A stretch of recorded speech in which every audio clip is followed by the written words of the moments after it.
बिस्मिल्लाहिर्रहमानिर्रहीम अस्सलाम वालेकुम। आज हम बना रहे हैं ज़बरदस्त से चिकन आलू के कटलेट, चिकन आलू के कबाब जिसको कहते हैं। और देखें किस तरह से क्रिस्पी और क्रंची होते हैं ये। ठीक है, इसकी कोटिंग भी हम करेंगे और ये देखें तोड़ कर मैं आपको दिखाऊंगी तो बिल्कुल सॉफ्ट है। सबसे पहले एक तेल में मैंने डाल दिया है थोड़ा सा लहसुन अदरक का पेस्ट और मैंने डाल दिया है चिकन जो कि तकरीबन बस एक पाव से थोड़ी ज़्यादा थी। इसमें काली मिर्चें और मैंने लाल मिर्च डाली है, थोड़ा सा पानी, नमक और डाल दिया है इसमें सोया सॉस 2 चम्मच। ठीक है, बस यही इंग्रेडिएंट डलेंगे इसमें।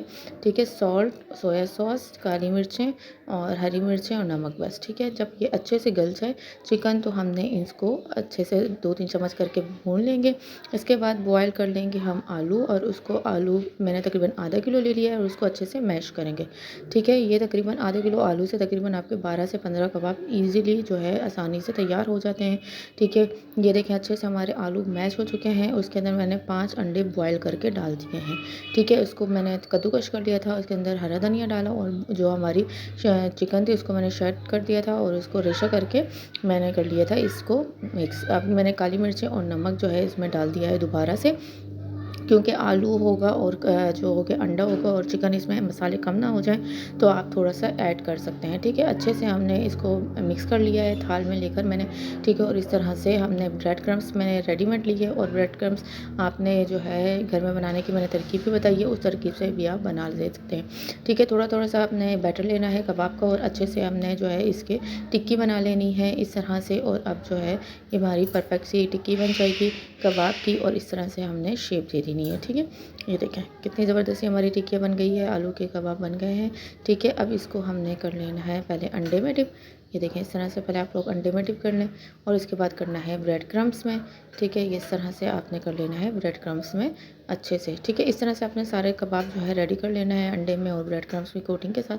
सही है, ये देखें इस तरह से। ठीक है, फिर आपने 10 मिनट के लिए रेस्ट देना है ताकि जो है ये अच्छे से फ़ौरन इसमें जो है ना ये सेट हो जाए ब्रेड क्रम्स और अंडा। फिर आपने तेल ले लेना है, उसको जो है कर लेना है इसमें आलू के कबाब को फ्राई। ठीक है, ये देखें आलू चिकन के कटलेट्स भी कह सकते हैं आप, आलू के कबाब भी कह सकते हैं। ठीक है, अब थोड़ी देर के बाद इसको टर्न करेंगे, फ़ौरन से हम इसको टर्न नहीं कर लेंगे। जब हमारा एक साइड बिल्कुल सिक जाएगा तो दूसरी साइड से हम टर्न करेंगे। ये देखें इस तरह से। ठीक है, आपने फ़ौरन से टर्न करेंगे तो ये जो है ना इसके जो क्रम्स हैं वो भी जो है ना सारे ख़राब हो जाएंगे और ना ही कलर आएगा ना शेप। ये देखें किस तरह से अच्छे से हमारे गोल्डन फ्राई हो चुके हैं। अब मैं इसको ट्रे में निकाल रही हूँ। ये देखें अच्छे से हमारे आलू की टिकिया जो है, हमारे आलू की कटलेट्स बिल्कुल रेडी हैं। ठीक है, आप लोग चाय के साथ इसको सर्व करें, बच्चों को लंच में दें और ज़बरदस्त से जो है आप लोग इंजॉय करें। और इसको आप जो है जिस तरह शामी कबाब फ्रीज़ करते हैं इस तरह से फ्रीज़र में भी रख सकते हैं कच्चे कबाब। और जब भी आपने फ्राई करने हो तो आप जो है इस तरह से आप डाल सकते हैं तेल में और फ्राई कर लें। ठीक है, ये देखें बहुत ही अच्छे और सॉफ्ट ऐसे और क्रंची कबाब हमारे रेडी हैं।